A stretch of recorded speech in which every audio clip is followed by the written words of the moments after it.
Hello students, welcome to M online class 6 sorry class 9 chapter 6 रेखाएं और कोण। है ना। चैप्टर का नाम ही इसलिए है कि आप रेखा बनाते जाओ, अगर वो टकरा गई तो कोण खुद ब खुद बन जाएगा। है ना। और वो नहीं टकराई अप्रतिच्छेदीय तो नहीं बनेगा। बाकी ये तो टकराएगा क्योंकि इसने तो हमको सिखाना है कि बुक में दे रखा है ना। तो ठीक है भैया, यहाँ रेखाएं टकरा गई। कौन सी रेखाएं टकरा गई भैया? एक्स वाई और एम एन, इनकी टक्कर हो गई और कुछ कोण बन गए और साथ में एक चीज और उठ के आ गई, ओपी। सॉरी, मैंने ओ नहीं बनाया, ओपी और उठ के आ गया। ये दोनों कम पड़ रही, तीसरा भी आ गया। तो इनके टकराने से कुछ कोण क्रिएट हो गए। है ना। अब ये कह रहा पीओ वाई। कहा है पीओ वाई? पीओ वाई जो बीच में होता है कोण वहां बनता है। और इसको बता रही है कि 90 है। बहुत अच्छी बात है। वैसे ये चौकुट निशान आया गणित में, मतलब 90 है। कोई कहे या ना कहे, समझ जाना चाहिए कि 90 ही है। अनुपात दे रखा है।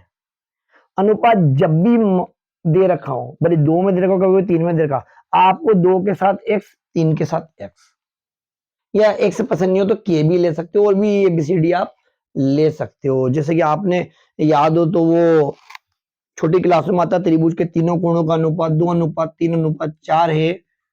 तो कोण क्या हो गया? तो इसको 2x मान लिया था, इसको 3x, इसको 4x, और तीनों को जोड़ के त्रिभुज के तीनों कोणों का योग कितना होता है? 180 से x का मान निकाल लिया था। तो ये पुराना हो गया। ठीक है, नया आया है। मतलब ये बात तो अनुपात में काम वही है, x ही मानेंगे। तो अब आगे बढ़ाएंगे कि दिया है, क्या दिया है कि एक्स वाई और एम एन बिंदु ओ पर प्रतिच्छेद करती है। कोण पी ओ वाई बराबर 90 तथा ए अनुपात बी बराबर 2:3। थोड़ा सा यह मानना कि चलेगा। माना कि ए बराबर 2x और बी बराबर 3x। अनुपात जब भी आपको x ले लेना चाहिए। है ना। ये प्रोसेस यही है अनुपात लेने का। अनुपात यानी कि ठीक है। अब इस सवाल में अपना भी कोई नहीं, इस डायग्राम को आपको एक बार और बनाना है, नंबर मिलेगा डायग्राम बनाने के। और साथ में ये चीज मैंने यहां से कॉपी करी है, ये चीज मैंने यहां से कॉपी करी, और ये यहां से कॉपी। ये करने का आपको नंबर मिलेगा।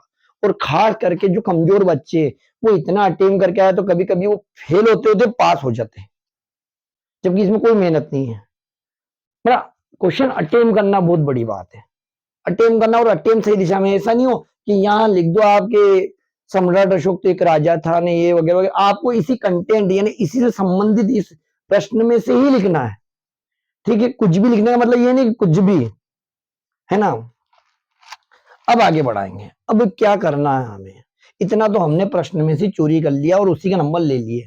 है ना। यानी कि जो था उसी से पेट भर लिया। अब थोड़ी और भूख है, थोड़ा और आगे बढ़ाना है। क्या करें हम? हमने इस पार्ट में सबसे मेन चीज है रेखी युग्म। रेखी युग्म क्या होता है? एक ही रेखा अगर बन गई तो टोटल 180 घूम जाता है ना। टोटल 180 घूम जाता है, उसको रेखी युग्म कहते हैं। अब उसके बाद ये कितने भी हिस्से करो, सबको जोड़ेंगे तो 180 मिलना चाहिए। क्योंकि हम जानते हैं कि एक सीधी लाइन के ऊपर पूरा चंदा घूम जाता है 180 का, उसे रेखी युग्म कहते हैं। तो प्यारे बच्चों मेरी बात सुनो, ये एक्स वाई आपकी एक रेखा है। ठीक है। अच्छा, इसमें सी का मान ज्ञात करना, तो सी में बनाना भूल गया। तो सी आपका यहां दे रखा है। कहां दे रखा है? यहां दे रखा। अच्छी बात है, ये भी ज्ञात कर लेंगे, कोई बहुत बड़ी बात नहीं। सी का मान ज्ञात करना तो कर लेंगे सी का मान। अब सबसे पहले ये देखो, है ना, पहले खुद काबिल बनेंगे, जब दूसरों को काबिल बनाएंगे। पहले ए और बी खुद आ जाए तो उसके बाद सी का नंबर लगाएंगे। है ना। मदद करने वाला भी तो ताकतवर बन जाए तभी तो मदद कर पाता है। तो अब देखो, ये एक आपकी एक रेखा बन रही है एक्स वाई। है ना, रेखा एक्स वाई। तो रेखा बन रही है। रेखा एक्स वाई में कौन सी प्रॉपर्टी लग रही? बार बार एक ही प्रॉपर्टी लग रही, रेखिक युग्म से। अब रेखिक युग्म में एक ही रेखा में बने हुए कोणों का योग 180 होता है। तो उसमें एक तो ए बन रहा है, एक बी बन रहा है, और साथ में एक और जिसका मान भी दे रखा है। तीनों सब कोणों को जोड़ देंगे कि रेखा पे, तो 180 आना चाहिए। ऐसा हमारा कौन कहता है, रेखीय युग्म कहता है, गणित खुद कहती है। तो 180 कर दिया। अब क्या करें, अब तो बस ऊपर से उठा के नीचे रखना है ना। जिन अतिथियों के लिए कुर्सियां लगाई थी वो आ गए, अब उनको बिठा दो उनकी जगह। तो इस ए की जगह किसको बिठाएंगे, 2x को, बी की जगह किसको बिठा देंगे, 3x को, और चाहे तो चलो अगली स्टेप में कर देंगे। क्या करें, यहाँ पे आके ए का मान यहां से रख दिया, बी का मान यहां से रख दिया, कितना हो गए 5x बराबर 90 बराबर 180। ठीक है, ये आपका 5x ऐसा का ऐसा, ये 180 और 90 को उधर भेज देंगे। ये 5x बराबर ये दोनों कितना हो गया 90। समीकरण तो सोल्व करना आती है, प्लस की चीज उधर जाएगी तो माइनस में, और ये 5 का ही में इसमें गुणा में कुछ नहीं, मतलब ये कहाँ जाएगा भाग में, ये ना 90/5। तो 5 से काटेंगे 90 को तो कितना, 5 कम तो 5, और कितना बचे 4, 40, 5 8 तो 40, यानी कि हमारे पास निकल के आ गया x बराबर 18, है ना। खास चीजों को खास बताना चाहिए, ऐसे डब्बों में बता जाए खास चीजों को। ठीक है, अब ए और बी का मान निकालना है, तब ए बराबर कितना 2x यानी 2 गुणित 18, और बी बराबर कितना 3x यानी 3 गुणित 18, यानी x का मान 18 है। तो रख दो भैया, ये क्या हो जाएगा आपका 18 दूनी 36, 18 तिया 54, 100% बात है वो 90, दोनों मिलकर 90, टोटल 180 हो गया।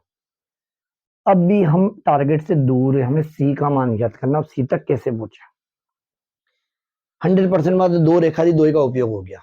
एक्स वाई से हमने ए और बी निकाल लिए। अब जैसे जरूरी नहीं इसमें परीक्षा में सी का मान मांगे, ए और बी का मान मांग सकते हैं, वो भी हो गया।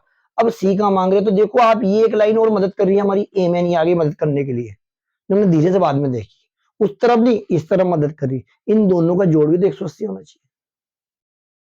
तो जैसे रेखा एक्स वाई ली थी, अब रेखा क्या लेंगे, एम एन, रेखा एम एन में किससे, रेखिक युग्म से। अच्छा इसको ध्यान रखना, रेखीय भी बोलते हैं और रेखिक युग्म में दोनों एक ही बात है। तो इस पे क्या हो रहा, हमारे जो बी और सी दोनों मिलके 180 होनी चाहिए। ये बहुत जल्दी समझ में बच्चों को, ये कैसे, अब मेरी बात सुन, अब कोई डंडा है, डंडे से सीधे मारोगे तो भी लगेगी ना, अगर टेढ़ा कर लोगे तो डंडा डंडे ही रहेगा क्या। तो ये देखो सीधी लाइन, देखो आपकी ये भी तो सीधी लाइन है, इस तरीके से। अब आपको देखो सी का मान नहीं मालूम, क्यों नहीं मालूम, क्योंकि यही याद करना है। बी का मान मालूम पड़ गया थोड़ी देर पहले ही कि वो कितना 54 है, तो हम इस 180 के पास किसको भेज देंगे, 54 को। समझ में आया कैसा आया, बी का मान रख दिया, इसे मान रखना कहते हैं, 36 सिखाते हैं। अब इसको इसमें से घटाएंगे तो कितना आएगा, 6 आएगा, और 6 आएगा तो अब कितने 7, यानी कि 2 बचे और 1 बचा। ये 126 सी का मान आ गया, मतलब इस रेखा का भी यूज हो गया और इस रेखा का भी यूज हो गया, और इस तरीके से हम सी के मान तक पहुंच गए। अच्छे से पढ़ो, चीजें समझ में आ जानी चाहिए। मतलब मेरी बात सुनो, आप बहुत एक कीमती बात बता रहा हूं आपको, 9th 11th परसेंटेज बनाने के कभी नहीं होती है, 10th और 12th होती है। 9th तो समझने के लिए होती है कि पढ़ाई है क्या, फंडे क्या होते हैं, किस तरीके से इनको, मतलब आप अगर इनको नहीं भी कर पाओ तो एक बार अगर इनको अच्छा से समझ लिया और इतना कर लिया, पास हो गए, आप 10th में बहुत लंबी जंप मार सकते हो।